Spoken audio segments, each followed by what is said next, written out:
It's not like mine. All right, so let me just double check that it's recording on Facebook. Yes, we are live. Yay, it's working. Yay. So, welcome to Tales from the Drive-In. This is our season 2 premiere. So, I'd like to welcome first my new co-host Shakira down here. Hello, everyone. And where are you at right now? I'm in Paris, Okay, yeah. France. And what time is it there?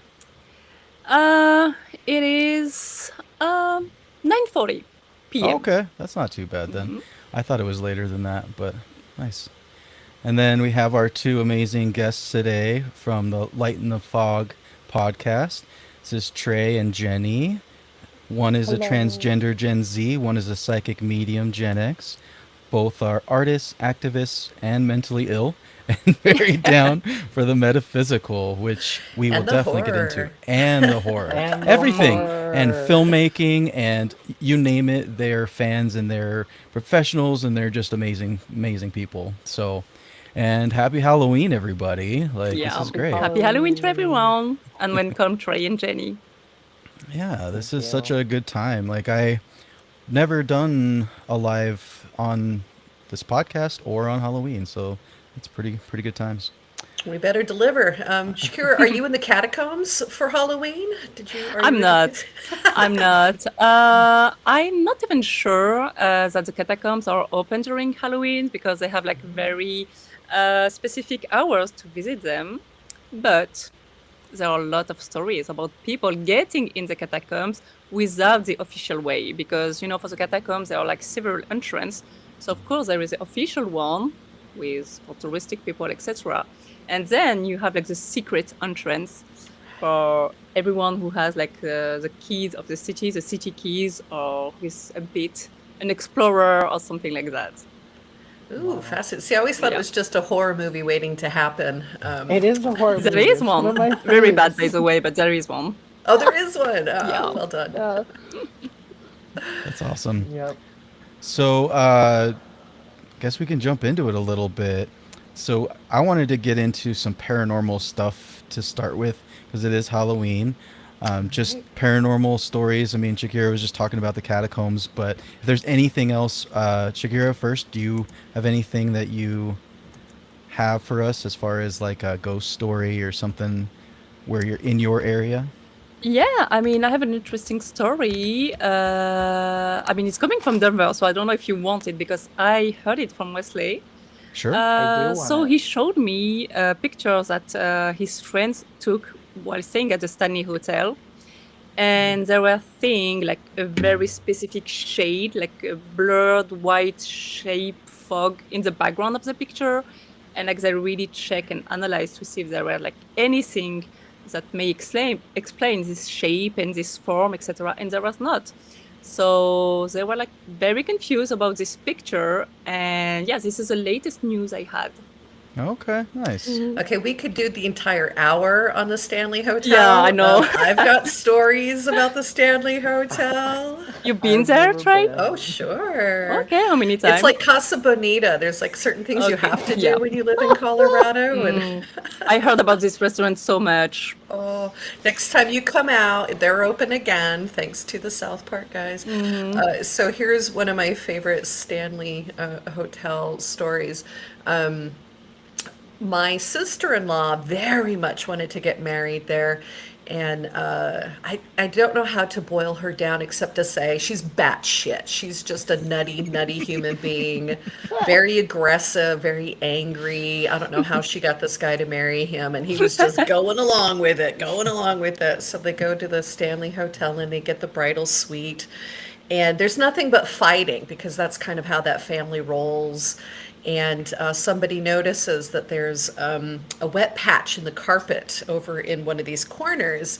And my brother-in-law goes over and he actually takes the grill off because he wants to see what's behind the wall to see where the leak is coming from. And y'all, there's no plumbing back there whatsoever. Zero plumbing. They call the hotel, they come up with the wet vac, they dry out the carpet. The fighting starts again, and the carpet is soaked again, and they had to come and wet vac it like 3 times. And I know that's not like a ghost thing, like, I've got pictures of orbs at the Stanley Hotel, but that freaked me out that the ghosts were like, stop fighting, you're getting married, you're supposed to be happy today. I mean, it's No, still that's scary because when you don't have a rational explanation, it is scary, even if it's not like something weird to see, etc. Like a leak is usually very common. And when you have like zero explanation behind, it's Yeah. more. Yeah. So what is that? was a- Ectoplasm? No idea. I mean, I've heard of, water coming in at different places in different ways, but this was, yeah, we never tried to explain it because there wasn't an explanation. Yeah, it was just rage water. Rage Um, water. I think the marriage Water. lasted about 3 years. That's awesome. Why is the floor wet, Todd? I don't know, Margot. That's awesome. And then my other favorite one was I had sprained my ankle at Lollapalooza, of course, and we had decided to go to the Stanley Hotel just for fun. So I'm on crutches, and it's quite a bit of a drive from where I was at. So really, we needed to use the restroom. They're like, "Oh, the fastest one is to go into the downstairs area." So there's that's where the psychic booth is. It's not the tourist area. And I go to the bathroom, and it's got like 4 stalls, and it's got this great deco, black and white flooring. And I hobble over. And as I'm coming out, and I'm in a lot of pain. I mean, a sprained ankle. Like I really did a doozy on myself. And as I come out of the stall, the bathroom door is now about 50 feet away. And somehow the bathroom had elongated. And I was like, that's not very nice, you guys. Put the bathroom back. No explanation on that one. Yeah, how do you either. explain it? Do you think like just the pain was like making this hallway just longer and longer, or just Oh something man, else? I would love it if it was a psychosomatic thing, but I have seen so many things in my life. I simply accepted that they were messing with me, Yeah. Can't wait to hear more about that. which is why I'll never go to the catacombs when I come to Paris. You shouldn't. So many spirits. Yeah, I want to go to the catacombs. You're welcome, know. Jenny, anytime. that's right. Yeah. You come back and tell us how it goes. Yeah. Yeah, I don't know that I have any like crazy spooky stories because I've never like seen ghosts a whole lot. Um, but there is one time, the only time I've ever actually seen any sort of entity, we actually conjured it. So I don't even know if Whoops. I've whoopsie. Well, it was on purpose. It wasn't an accident.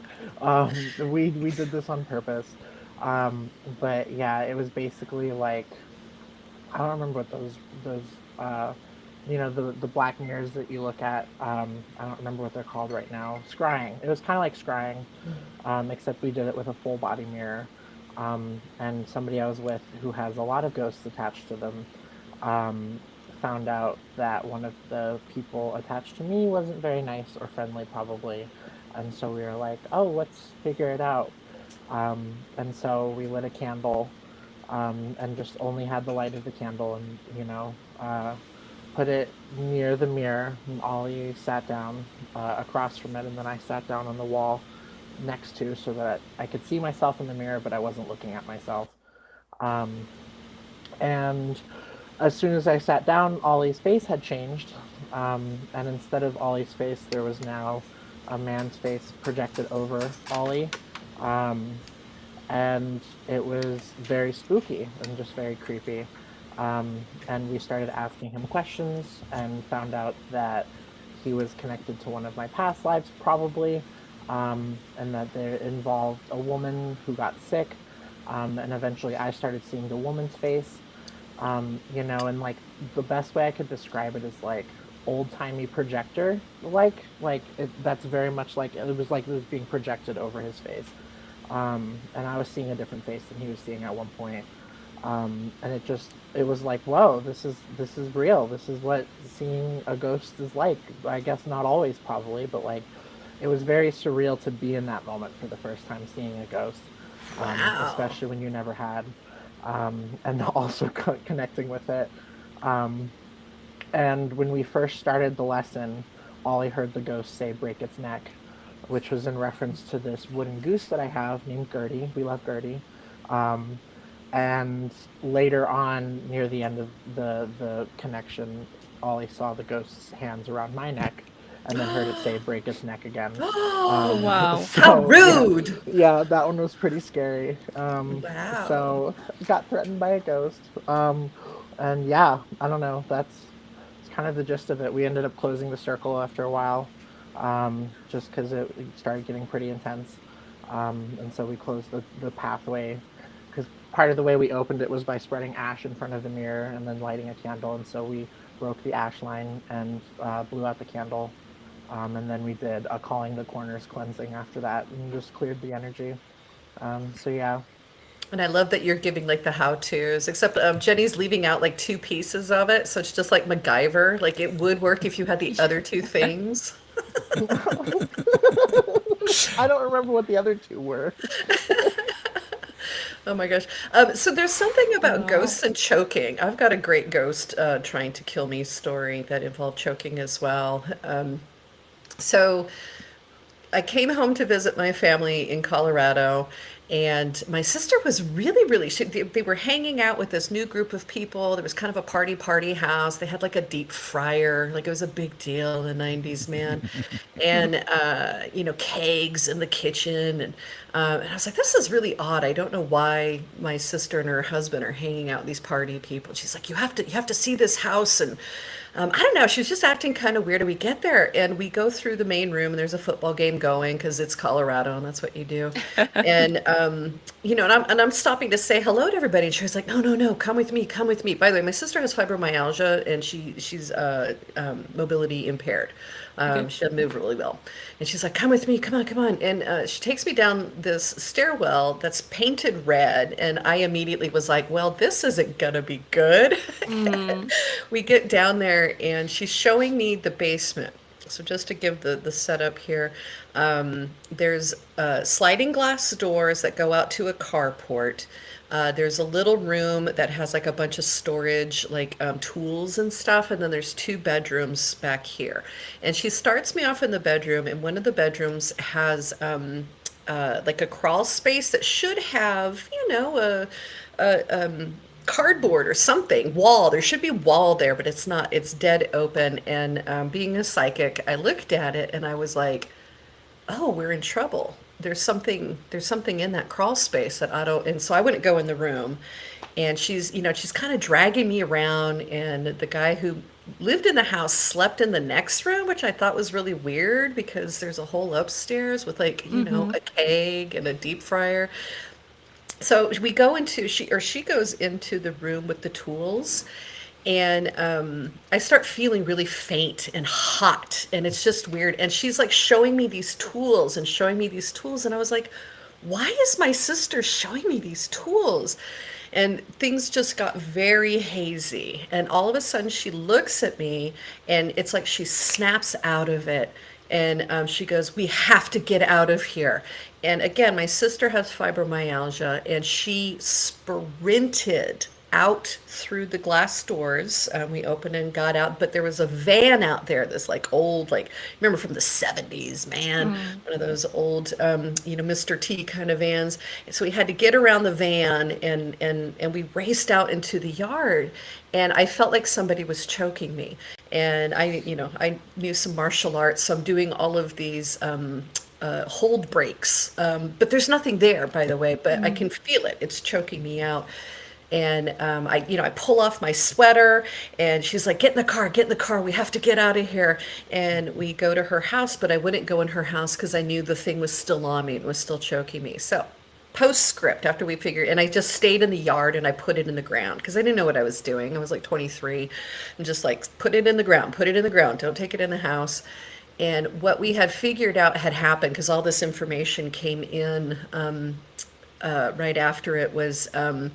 She had been possessed by a serial killer who used to live in the house. And I was his next victim, and he usually killed the girls that he would pick up. Mm. Guys, there was no van in the carport. The carport was empty. But it's like we had rolled back in Wow. time to this time, and I knew without a shadow of a doubt that if they had dug out that crawl space, that they would have found bodies.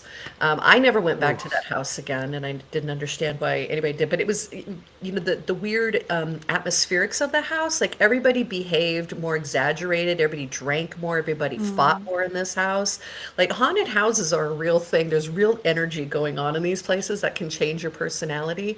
And my sister said that the reason that she had snapped out of it was because my face was beat red, and the part in my hair had gone completely white. And it was that moment she realized that we were completely 100% under a ghost attack. Ooh, That's so Wow. crazy. Wow, yeah. it's Did wild, she man. remember anything after that? She said that she felt really like hazy, just hazy was, Mm. she wasn't aware that there was somebody in her body, but she was aware that she was not behaving like she normally does. But did she remember the part where she was like showing you the tools, etc.? Yeah, my sister doesn't know tools. Yeah, I mean it's very real. Like, oh, It was go really check some odd. tools with me. And I'm just Oof. sitting there like an idiot being like, okay, she's showing me tools. And meanwhile, Why there's not? bodies buried in the next room. Uh, Yeah. That oh god, that's so scary. That reminds me of like the Black Phone movie. Mm, yeah, Yeah, Oh, I just don't that know this one. What is this? Ethan Hawke. Ethan Hawke. very good It one. came out I think what 2 years now, maybe. 2 years. Yeah, but basically kids get kidnapped, they get taken to the basement, murdered, basically, and then this one kid gets kidnapped, and it's him talking to ghosts basically to try to survive. That's fantastic. That's my childhood. It's really good. Basements are not good, people. And also a van is included, and also Also, in there's the always a van. 70s. Yep, And Yeah, if it's the true. 70s, all the creepers had vans. Mm.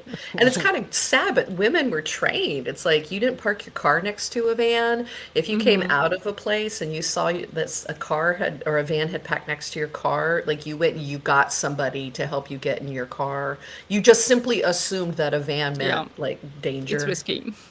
Was it like that in France as well? Way less than in the US because I mean we don't have the same history with serial killer, etc. But nowadays, more and more, I think I mean, as a woman, with everything is that is happening, and today with internet, everyone is sharing their experience and their traumatic, yes, experience as a woman. So I think maybe there is like more awareness about that, and today everything is recorded. We have like some camera, so you can see some thrill to get someone kidnapped. So I think yes, today women are more aware than before. I mean, in the 80s, 70s, even 90s, I feel like everyone was like feeling super safe, feeling super free, and now we're like, fishy. I don't ever remember a time of feeling safe as a female, whether it Yeah, was true. like By physical people, dudes, or if it was like ghosts. true. Yeah, we had ghosts in our basement. My mom would send me downstairs to like go get something out of the pantry, and I would get so messed with. It'd be terrifying, absolutely terrifying. I don't do basements. Yeah, So basements are can I scary. ask you, Trey, when it started for you? Like, how old were you when you had your first experience and you were like, something happening? Um, that first memory in the basement was probably around 7 or 8. I blacked out a lot of my childhood, honestly, so who Mm. knows? But that was the first time I really connected the feeling of being hunted, and knowing that like, because basements, y'all, like there's things that happened in that land before that building ever got there. Hmm. And I feel like in Paris, it's got to be so interesting that the buildings are so old. So there's got to be The country is so old. endless, yeah, and like Hmm. which is why I don't go to Europe because it's Oh, just yeah. too much, man. You never been to Europe at all? I went to Ireland and I had some lovely Mm. experiences there with some metaphysical stuff. Because it doesn't always have to be bad, but it's Halloween, Mhm. so we're telling the scary stories. Yeah, we're telling the bad ones. Yeah, BJ, you have stuff too, don't you? Oh, I mean, sort of. Mine are kind of more funny, and some of them are scary. So I have one where, and it was a recurring thing. So those of you that have suffer from paralysis, right? Like the sleep paralysis stuff. You probably know this as well. So when you have sleep paralysis, you wake up, like your eyes, you can move around, but you can't move. Your body's just numb, and you have to wake yourself up, right? Your whole body's got to wake up, but or go back to sleep. And so on numerous occasions, I would have uh, the only thing I could describe is as like a little kid above me just staring me down. And the form it took was like almost like, you know, those, it's like a 3D, the 3D ultrasound kind of images, like a almost blobbish, like a blob kind of thing. It was kind of like that, kind of, it was weird. It was that a few different times. And then time in particular, I was sleeping on the couch, just fell asleep. I was watching movies, and I woke up in the middle of the night and sleep paralysis. And then there's just these feet that walk in front of me, What? and yeah, and I'm just, and it's not anybody that's in my family. It's just something else just walking by, and I'm just sitting there or laying there, and I can't move. And you try to scream or something, but usually it's just like a because you can't get anything out. And like I haven't actually had sleep paralysis in a couple years now, but I've had a lot of experiences with, I would say, spirits in that realm, because that's when I'm connected to spirits the most. Um, and the funny one was, and this one's happened a couple times, where I'll just be laying in my bed and I'm just in my underwear, just sleep, and then I wake up and I'm almost like embarrassed, like I feel like I'm like I need to put on some pants, like Someone is watching me. yeah, no, it was very much like I need to put on some shorts or something. Like this is weird, and there's obviously nobody in the house or nothing going on, but it's that weird feeling, right? It's somebody's You know just when like, you're being watched. yeah, yeah. Ooh la So la. So is this in the same place that all of these paralysis events are happening? no, different So it's places. you. Yeah, but it's been years. It's been probably like 3 years, 4 years since my last time. So I can feel it kind of coming on. Usually it's when I'm sleeping on my back. That's when it happens for whatever reason.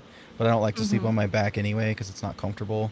So now it's more of the astral projection stuff and all the other fun things that happens to me now with dreams. And so that's what I dig. That's what I'm all about now. And so, but Do you think when you started getting into investigating haunted sites and you started learning about like protections and stuff, do you think that that made a difference for you?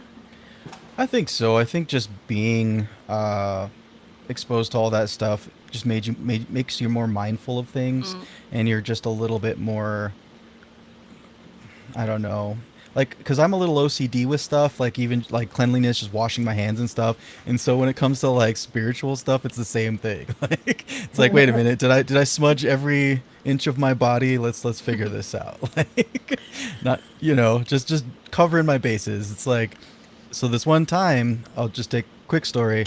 I was at the Abbey Monastery in Canyon City, Colorado, and we had a really bad experience with the spirit where, like, the spirit box was telling us this lady's What's a spirit box? Sorry to spirit interrupt. spirit box is just it's just a tool that we use to talk to spirits that they can connect to. Oh, Is it electronic? so it's you use like we use a Windows tablet that, because it's just a Windows program. It's not even an app. It's its own thing. But yeah, it can talk to us through that. And we've gotten a lot of really crazy things coming from it. Because one, you would think, well, it's electronic.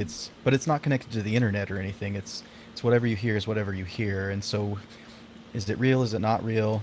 But in this situation, the spirit box called out the name of this lady that was with us, her daughter's, or no, her son's name, but it wasn't just his first name, it was his middle name as well. And so we were kind of freaked out about it because nobody had ever said his middle name at all. And they were actually kind of having some family issues at the time. Very, very sad personal stuff. And I think we were thinking that this entity attached to them because they were going through something so traumatic. And so our REM pod is basically, it just makes a really loud noise if you cross over it with something, right? We put that in the front of the door, in front of the opening of the entrance where we were, and it wouldn't stop going off. It was like this spirit was just standing there, not Wow. letting us out. And then the guy that was with us, he had to get up and leave the room. He's like, I gotta leave. And I asked him later, I'm like, what's wrong? He's like, I had this overwhelming feeling that I needed to punch you in the face. Like me. Like he was very Rude. mad. Yeah. I was like, and he's like the nicest guy you ever meet. I'm like, what? He's like, yeah, I got this just overwhelming feeling like something took over me that just wanted to attack you. So I had to leave. And so he left. And then it was just me and these two ladies, and we started playing music, and we thought that that would make the mood These better, things. something. I don't know what we were thinking, but it didn't help. And Well, it so, was disco, so ghosts do not respond well to disco. no, no. But we I felt this overwhelming feeling like you guys, I'm sure, have felt the feeling where it's like your spidey sense when you see something out of the corner of your eye get thrown at you and you're like, it was Mhm. that, but out of nowhere. And I'm like, why do I feel this way? And so we just got out of there. And then this lady, who is also a medium, came up, and we told her the whole thing. And she's like, well, I have some sage if you guys want to be smudged and all that. And so we did all that. We did the grounding stuff. And when she came up to me, she was like, you don't need this. I'm like, what? She's like, oh yeah, you got some guardian angels. You got spirit, helping you. You're good.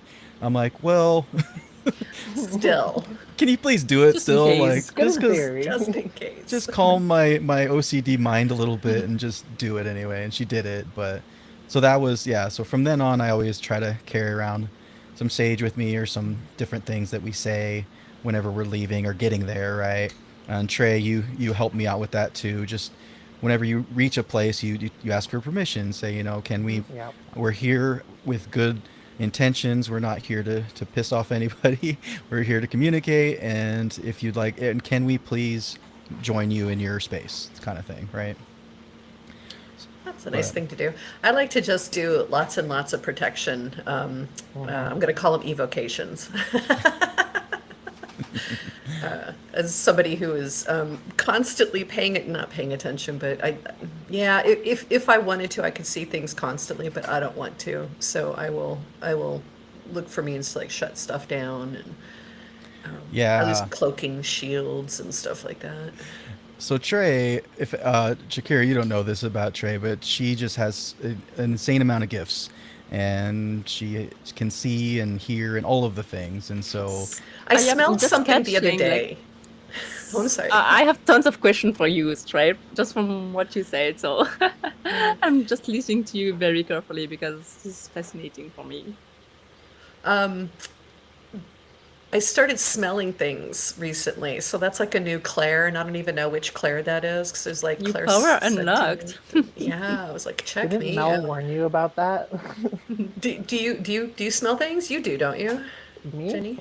No, but I was saying when we had Mel Coons on, she was like, be wary of starting to smell things. And so I was wondering if Mel had warned you about that.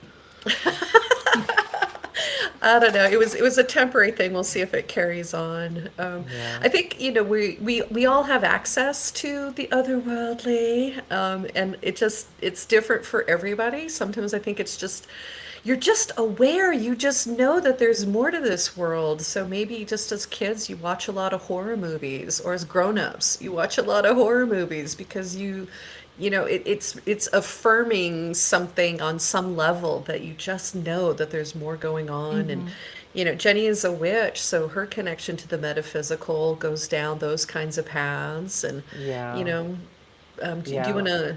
Yeah, Well, I was please. just gonna say, like, I don't see things. I feel them though. So I can usually tell when there's a presence in whatever space that I'm in. And normally, if I look wherever it is, I can like feel that I'm looking at it. Very similar to that spidey sense you were talking about, BJ, where it's like you just get goosebumps all over and just chills all down you. And so I will regularly feel things.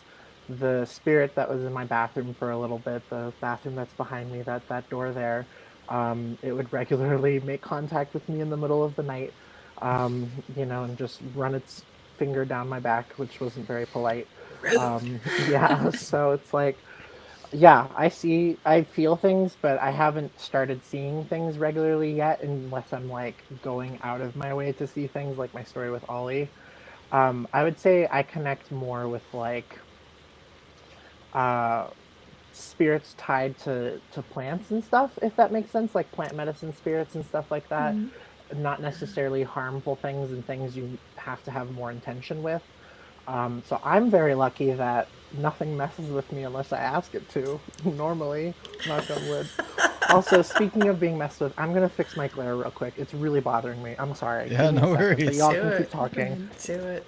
Yeah, that makes me think of when I was a kid. I would I could talk to plants, not plants, trees. Like if you put your hands on, the trunk of a tree, and you just listen or feel for it, you can get a sense of like the personality. And when I was first doing it, I didn't pay much attention to it, but when I started noticing that each tree had a different vibe to it, then I was like, oh, look at that. It's like what Jenny's talking about, plant spirits. I don't know. Are there trees in Paris? Do you get to Yeah. hug trees? I mean, I think you can easily find someone hugging trees because in Paris, this is like the most normal thing you will see compared to the other crazy things that are happening. So no, it's very common to have like this connection with nature. But just, I have a question because when you were talking about basement, it reminded me a story I had. So I'm coming from south of France, and I grew up in a very old house, like big old and house. And my parents, when they bought it, the whole village, because it was a small village, warned my parents and were like, "Do not buy this house. This house is cheap because it's haunted. A guy killed himself there." So my mom went to the, how to say that, like council to get the information about the house, and she found out that this house used to hide French soldier during World War II. So she called her father, being like, "Yeah, I have like 4 young kids. I don't want to move in a house where there are like some bad vibes or ghost stories or anything like that." And my granddad just told her, like, "You know what? Just have some faith and just wait 1 day or two, and I'm sure you're going to have a sign from the universe or something like that that will lead you to make the right decision."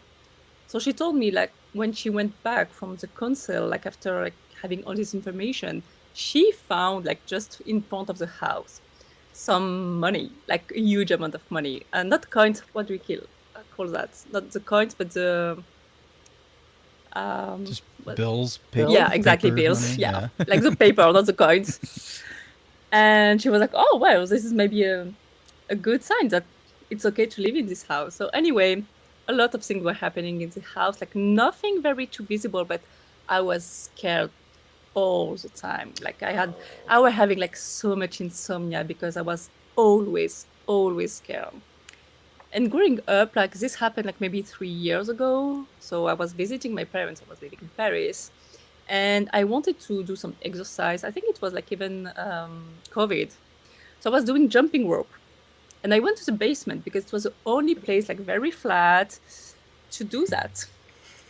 So the basement was like the whole house was a basement. So it was a very huge one. So I was doing like my jumping rope, and of course it was like a very clean room area where nothing will bother my jumping rope. So nothing was blocking the rope. And at some point I'm like, putting music in my headset, just doing my exercise. And I felt like something holding the rope. So What? I turned and I was like, what is it? So I made the move again slowly to see where the rope could have been dragged to. And there was nothing. Like, it was just an empty, super empty. The roof was very big everything was clear around me. So I was like, okay, maybe, okay. But you know, with this small feeling of, I didn't find any explanation. So when this happened, so I did it again, and then the rope was very dragged again, and I just ran away. Mm-hmm. I was like, my heart started beating super fast, and I just ran, and I arrived to my mom, and I was like, this is what's happened, and she was like, yeah, well, maybe you should not disturb them. Oh, And I because was it's like, your fault. who? Maybe don't do that. Who? What do you think by them? Because our whole life, my mom was telling us there is nothing wrong with this house. You are just watching true horror story. If you're scared, this is your fault. I know you are watching movies you shouldn't be watching, because I was watching horror movies super young. So she always says that, but she confessed to us this story about, you know, everything they found out about the house. And then she told me, yeah, something happened to me too. She told me she was in her bed alone. My dad was absent, and he was on a trip. And she was starting to fall asleep, and she was saying her prayer. And she felt like a huge weight, just like, how to say that, like pushing the mattress down. Like Nope. someone were joining her in the bed. Nope. And it was the first time in my life when I heard my mom saying, I was very, very scared. She's a very religious woman. So usually not, I'm not scared. I have my faith in God. Nothing scares me. All these things are just in our head. This doesn't exist. And for the first time when she told me this story, I was like, wow. So there is definitely something in this house. Wow. You know, and she had protections. She had her divine protections, and yet whatever was yeah. there, it, you know, had such ownership of that space, and it was able to cross through and make contact physically. I think that's the point. Like, I don't like the feeling stuff you can kind of manage, but once it starts, like, Yeah. you know, like Jenny, like, you know, having it run its finger down your back, or you having your jump rope. Nope. Nope. Nope. What did Eddie Murphy say? Sorry, baby, we can't stay. Gotta go. That's just crossing consent boundaries at that point. So of course, you know, like I wouldn't let a normal person just randomly touch my back without my permission, much less somebody who's a ghost. A ghost. Right. What bothers me is that all of you are talking about these stories. They're like, yeah, in the basement, in the basement. I'm in the basement right now. Yeah, but you like this stuff, so. Yeah. I mean, I have open chairs for them, you know, if they want to come and sit down and join That's us. sweet. But yeah, That's How nice. wholesome. And you can have a dummy supper tonight because it's I always pronounce it wrong. It's it is Halloween, but it's also Diwali, but it's Samhain? also Samhain. Thank you. Yeah. And there's a ritual that you can do called a dummy supper, where you just, the dummy part is just being silent, but serving up meals for ancestors or for any, you know, entities that you might want to make contact with. And the whole goal is just to, like, you know, be quiet, and then just kind of see what comes in. So BJ, why don't you do that and come back and tell us how it goes? What Well, happened? well, yeah, I mean, and especially with Dia de los Muertos, you know, same thing, right? Like I'm actually really excited about that because a year ago tomorrow, right, is when I had my dream where I died and came back and connected with potential ancestors and all of that. And so we'll see if that happens again. So I'm hoping, but I don't know. I mean, it'll happen when it happens, I guess, but we'll see. Yeah, that's lovely. See, that's a good positive, wholesome. I like Jenny's word, a wholesome encounter with the Wholesome metaphysical. ghosts. Yeah.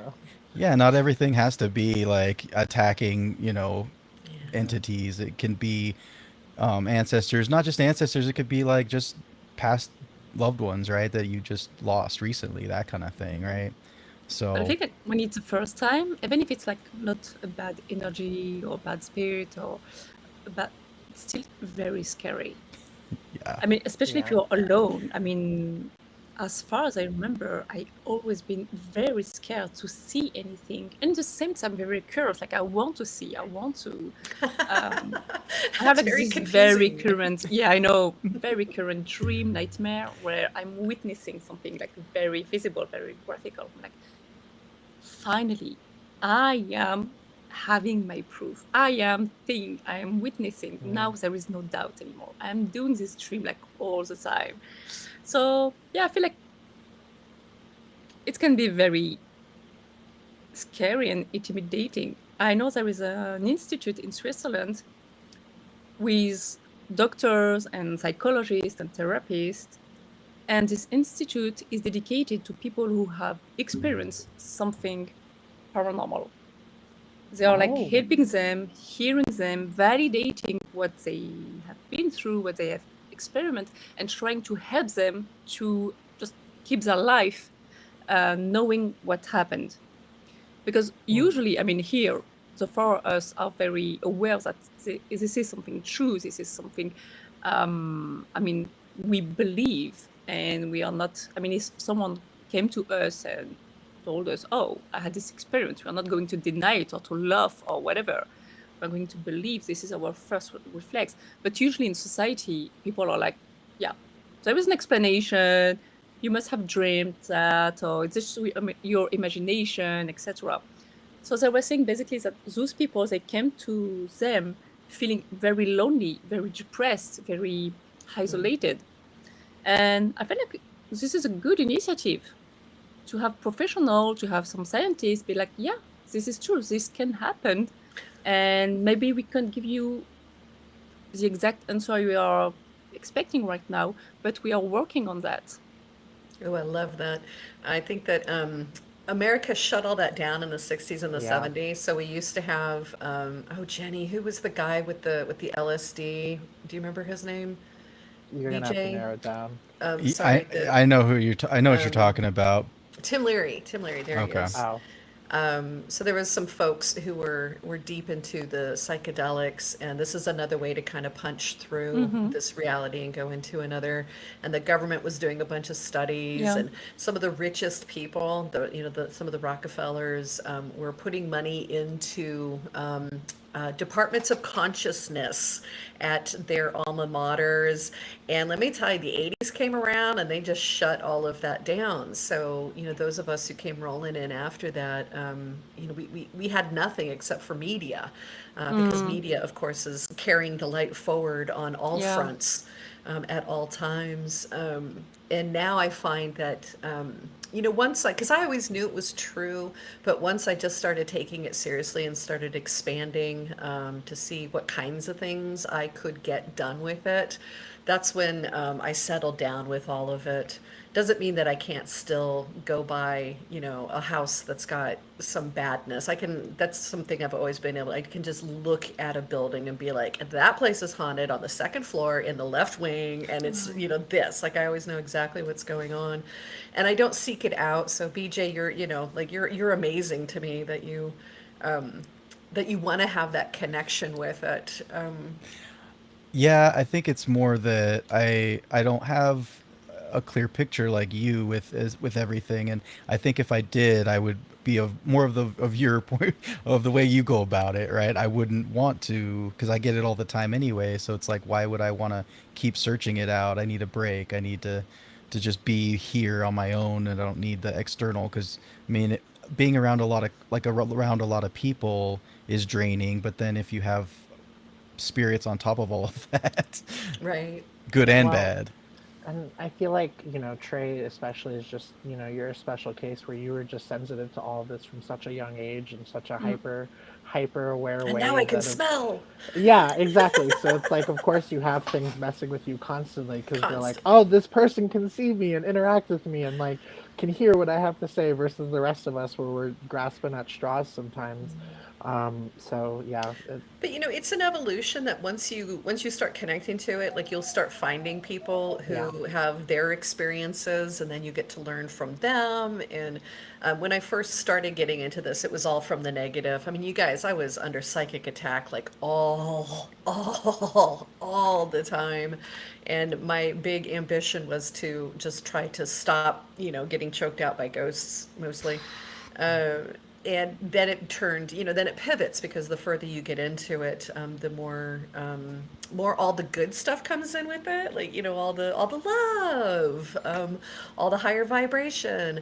In America, we're coming up on an election, and almost everybody I know is losing their minds, and I'm like, meh. Doesn't mean I'm not keenly intellectually Mhm. aware of what's up, but like I'm not going into the anxiety of it, Yeah. because I do feel like a lot of people are, whether they know they're doing it or not, they're drafting everybody else's Mhm. anxiety. Hmm. Um, and that makes me wonder, because like in France, everything is, so close together, and it's 10 minutes to the next country and their culture, and to me those are all different realities, and they all have their mythologies. Like, how do you sort all of that out living there? I mean, the situation in France or compared to what's happened to the US? It just living, because the thing in the U.S. is a moment in time. I'm thinking more, carrying all the history and all of the different cultures and the different I think stories. just accept that it's part of us as a country. We have such a big, as you said, history and traumatic events that we're just like, okay, here's another one. Here's Here's another another one. one. We are going Maybe to I'm deal with it French. anyway.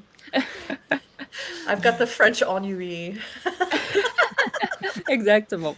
I mean, I think we are more detached and also maybe less optimistic than the US.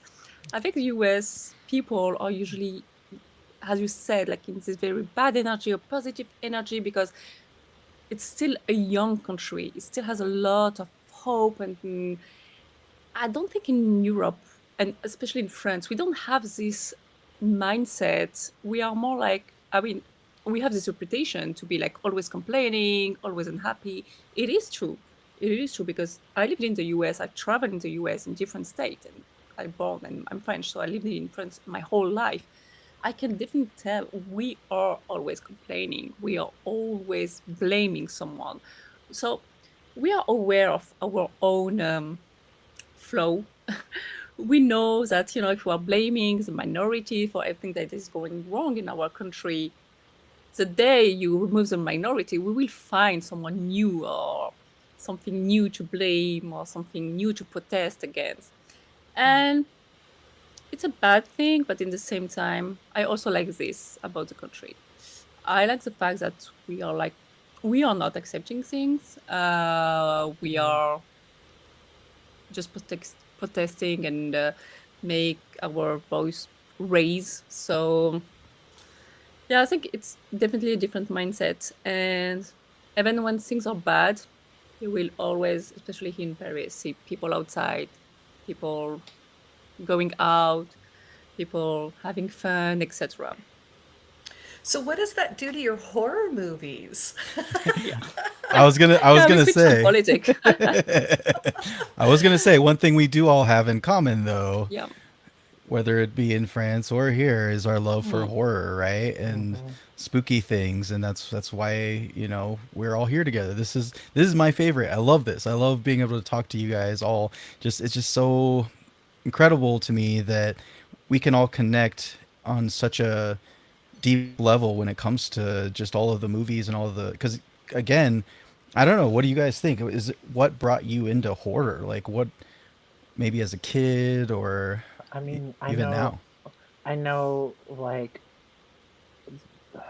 I think it was a number of things. I think the Harry Potter movies really scarred me as a kid because there's some creepy moments in those movies, and It's torturing small children. yeah, like, It's and and I love them, and I'm sorry that I know they're problematic. Um, but like, I was also afraid of getting afraid. Like, I was deathly afraid of horror movies for a while. Um, and actually, one of the movies that I watch every year is I watch the Blade trilogy every year. And There you that was go. one of my first introductions to horror, even though it's not yeah. horror. Um, and I was afraid to even watch those movies for the first time. How old were Um, you? uh, 10, probably would be my guess. My cousin showed me them, so I wasn't supposed to be watching them. But yeah, my first true introduction to horror was the movie Sinister, and that's the first movie that ever gave me nightmares. like true nightmares where I Mhm. woke up in the middle of the night, like absolutely terrified. And I loved it. I loved it so much. And It's a I very good watched one. I watched it in the middle of the night and I had nightmares and I woke up and I immediately rewatched it because I'm like, if I'm afraid of this, I have to get unafraid of it. Yeah. So I watched it again. And after that, I fell in love with horror. Which one is Sinister? I It's don't know this it's movie. another Ethan It's Hawke another movie. Ethan Yeah. Hawke is haunting Yeah, you. yeah, and it's the found one where he finds videotapes in his attic of horrible He's a murders writer. happening. Yeah, Mm. he's a mystery murder writer. If you've never seen Sinister, Trey, I'm shook. Like you need to watch it. It's great. All right.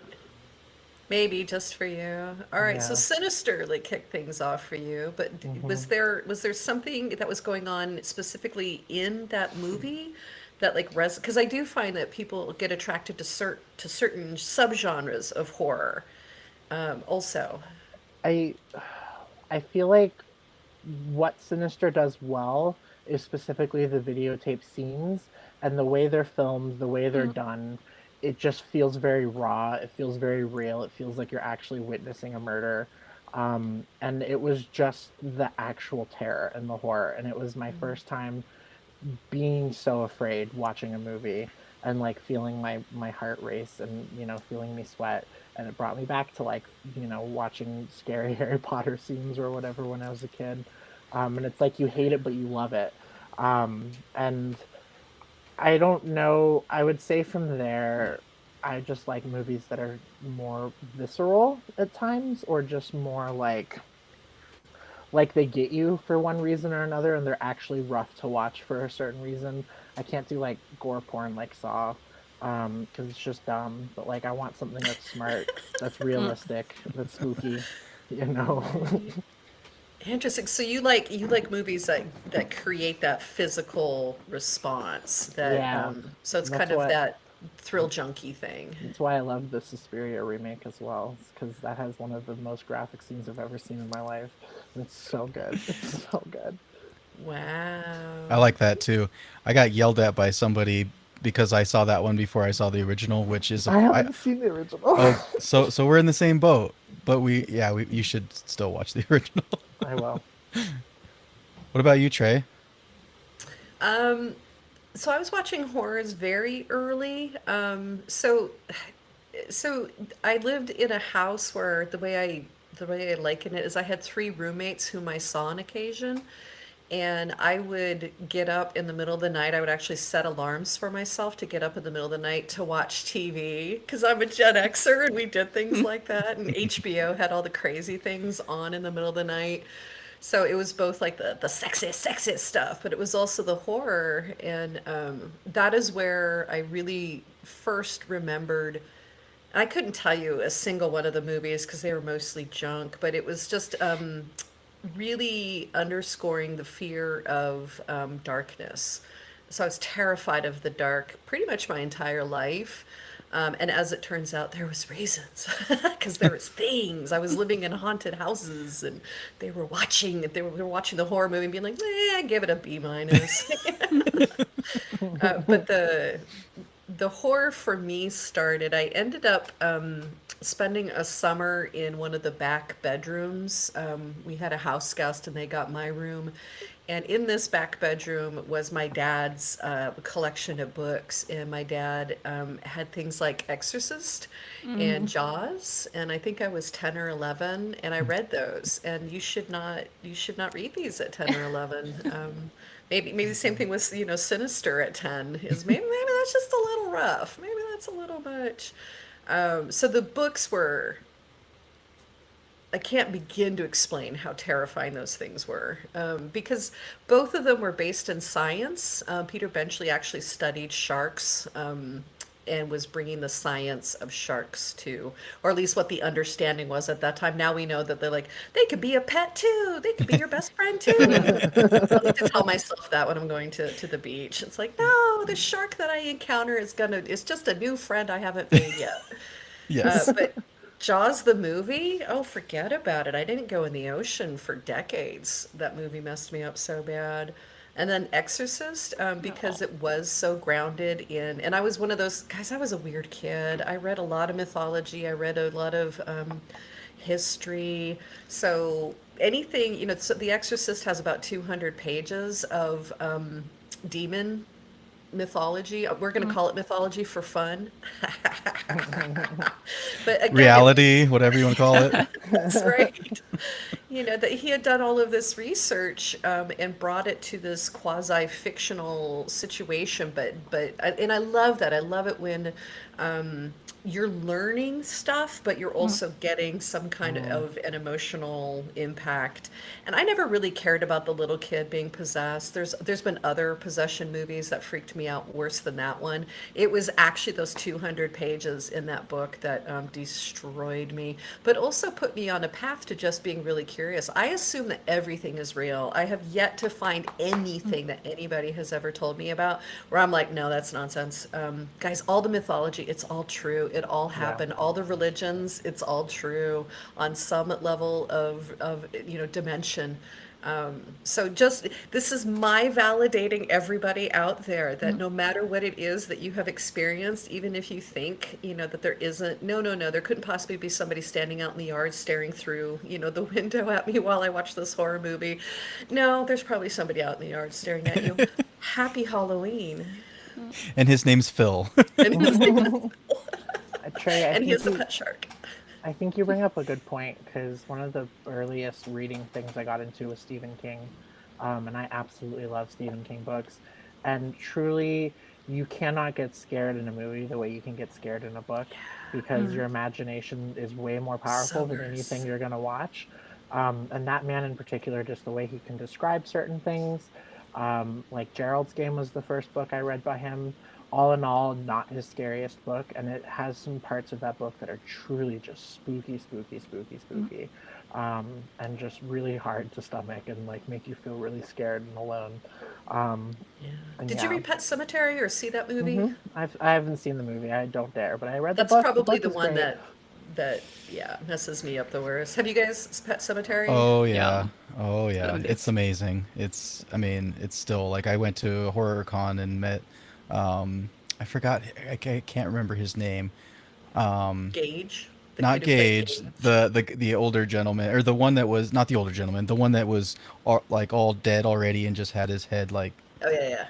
I forgot his name, but he was amazing. He told me about how, being really cold on set and all the blood and stuff that he was wearing and all that. So it made it a little easier to like to put a barrier between reality and like being scared of that kind of thing, and also it's just a movie. It's okay. Yeah. So Ooh la la. And what about you, Shakira, Uh, well, I have two sisters older than me, so I was always behind them watching what they were watching.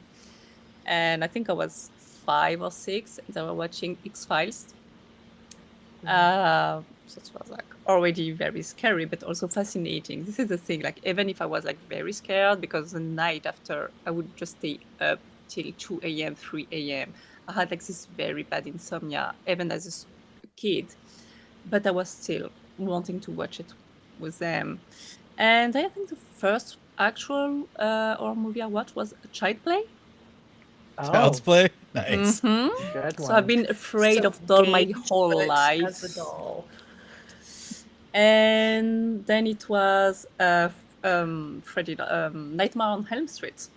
Okay. Oh yeah. Yeah, I was also Classic. very young. I think I was 7 or 8, and I was watching it with my sisters.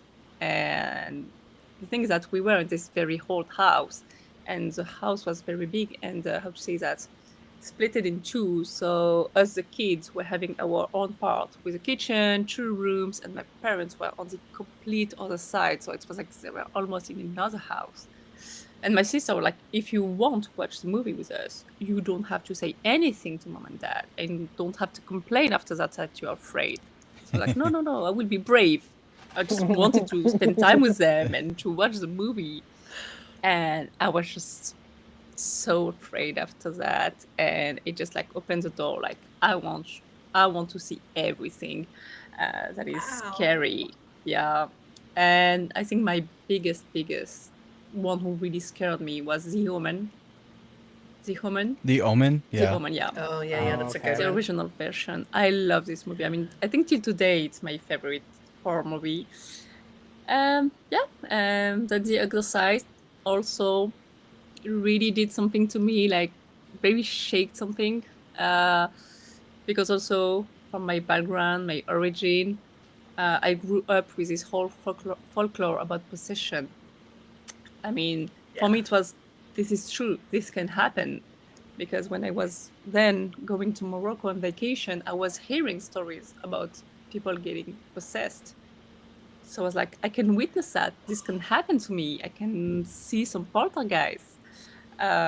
So it was, yeah, definitely increasing the fear. So yeah, like Jenny, I'm not into like gory thing. It doesn't do anything to me. Yeah. Slasher, I'm just like, okay. But anything paranormal with ghosts, with possession, with spirits is really what is scaring me, but also what I like. Nice. You know, and thematically, so as a storytelling professor, um, what's grounded in all of those is the fact that we can't win. Hmm. You are not going to beat the monster, the Mm, possession, the demon, the ghost. The best you can hope for is that you survive, and that you get out. And I think that's about as scary as a thing as there can be, that you can't fight it. It's literally just try to live. Oh and the yeah. scary part is that usually we are the most powerful existing thing on the planet. I mean, usually we are beating everything unless something you can see. Yeah. Shakira, did you watch the first Omen, the prequel that came out this past Yeah, year? I I watched it in loved it. Denver. It was really good. It I enjoyed was. it. I Yeah. mean, I went to the movie theater being like, okay, you really love the original version, but let's give it a shot, a chance. I'm like, oh, okay. Yeah. Very, Oh, yeah. pretty good. Mm. Yeah, I Pretty agree. good. Yikes. I Well, quit bad. watching it. I quit Yeah. watching horror movies. At some point, I just stopped having any tolerance for violence. Mm. Yeah, I can't do any of them anymore. So But you hey, Yeah. stop I have watching all kind of horror movies, right? all horror Okay. movies. Yeah, Pretty which much is all kind of too violence bad. with you, Trey. Like you'll skip Yeah. past the really violent stuff in general.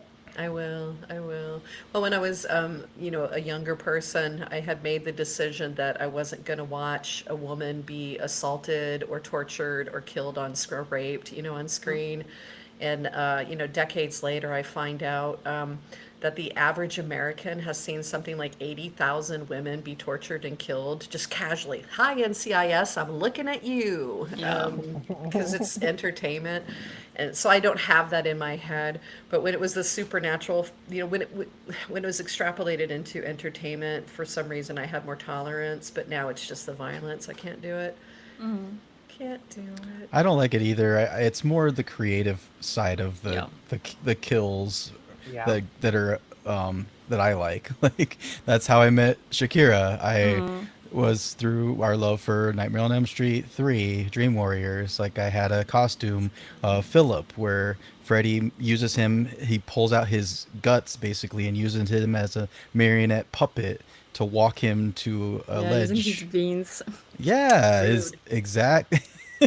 And so just like that whole scene is just it's ridiculous and it's very creative, but Hmm. it's I mean it's It's not brutal. ridiculous. I mean, for Look it up. me, I mean, seriously, when I watch VJ with his cosplay, I mean, I travel back in time and I remember being like just completely mesmerized in front of this scene and be like, Mm. this is super creative. This is super, I mean, freaky and horrific and very, yeah, unique. And yeah, just run into him. I'm like, you have been traumatized by this scene too, just like Yeah. me. Yeah, we both had the same Mm, situation. And again, I was young too. I was like 10 years old or whatever.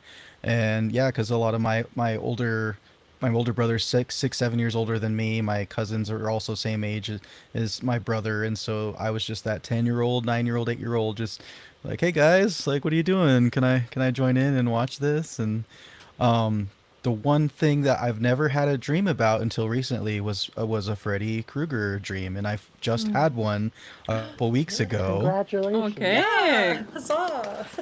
What was really cool is that so Freddy was like about to catch some people or whatever, and I was like it was weird because I was controlling the action. So I was literally coming up with the way Freddy was killing these people, which was really weird. And I kind of loved it. Oh. I woke up and I was like, Interesting. I just created a I could just watch it and make it happen. Like it just visually. It was so cool. Just like, you know, just like writing, but like you could just see it. And I've Was never there done that anything that before. was valid enough that you could put it into a movie? So basically, I mean, I think I don't know if it may have been done. I mean, I'm sure it's been done, but it was drawings of Freddy, and Freddy would come out of the paper and like attack them different ways, like a comic book, but just a little bit different. It's hard to describe. I need to write it out. I saved it. I put it in my phone because Good. I keep a dream journal, of course, because you should. But Mhm. it's yeah, I'm just excited about because again, yeah, like horror movies and your dreams just give you so much inspiration to be creative, and I think that's for all of us is a big thing in the long run. With you know, it's not just our love for the spooky things, but it's the way it can you know get our creativity going, right? Yeah. Oh yeah, I mean, I'm having a lot of nightmares, and my point was like, I have to use all this imagination and energy. So I'm writing all my nightmares, and I'm using them to write my book. So it's not Yes. all of it, but like some part is like so vivid that I am trying to like I have to write this because sometimes it's I mean our imagination, as you said, is like the best one to know what is scary, Mhm. like what is it's like the perfect shape thing with so many messages and stuff like that to scare you. And I think yeah, we do have to do something with that and not just let it evaporate. So yeah, so Yeah. my advice, BJ, for that, just write it right away. Even if it's just like a feeling, even if it look like it doesn't make sense, but like just to write your dream right away is the best way to keep it a bit real. Yeah. Mhm. And Yeah. then there's some people who believe that imagination is just another word for intuition, and intuition is just another word for paranormal, having some psychic activity going on there. So, BJ, I don't know what's wrong with you, man. Lots of things for sure, but also you know it's fun. It's good times. But also, it's fun. So we are getting close to the end of this episode. I just had a quick question for all of you. If you could recommend one film for anybody to watch on Halloween, what would it be? And I can go first because I thought of the question. I'll give you a second to think about it. So I am wearing a shirt that has a bunch of different drawings from it, and also the mug. So this is Killer Clowns from Outer Space. Goodness. Yay. And what's great about Killer Clowns from Outer Space that I didn't that a lot of people don't know is that the clowns from that movie were actually used as trolls before Yeah. for Ernest Scared Stupid. So Ernest Mhm. Scared Stupid, the trolls from that were repurposed later for Killer Clowns from Outer Space, which is pretty awesome, That's incredible. right? Okay, Um. so I have. Oh, sorry. Go Go ahead, ahead. Jenny. No, you go ahead. Okay. So I usually don't like the very big blockbuster horror movie because usually they are very predictable and not that good. So this one, I don't know why it didn't have the success it deserved, but the name is Dorothy Mills. It's called what? Dorothy Mills. So I Dorothy, don't know. the name, Mills, Mills. Okay. Is that an And American movie or is that no, I think it's French? Irish. Irish, okay. Mm. Oh, okay. And what's so unnerving about it? Dorothy Uh, Mills. it's I mean, it's scary, but also very denouncing some community hypocrisy, some how we treat people who have this kind of ability, um, and yeah, just the atmosphere is very unique, Right on. and the Very main good. character is just doing an amazing job. Is this about a little girl? Is that Yeah. Dorothy Mills? Hmm. So, young girl from a small Irish island who has been accused of trying to murder a baby while babysitting. Oh, She lives in an institution, and yeah. Ooh, institution ones. Yes, Mm-hmm. those are my jam. Those are the ones that terrify the heck out of me. And Dorothy there is nothing Mills. graphic in the movie, so nothing very violent or something like that. good. Yeah, I think. I mean, to clear the air, my favorite horror movie is Midsummer, but it's my favorite because it's such a good movie outside of the horror. It's not my Halloween recommendation.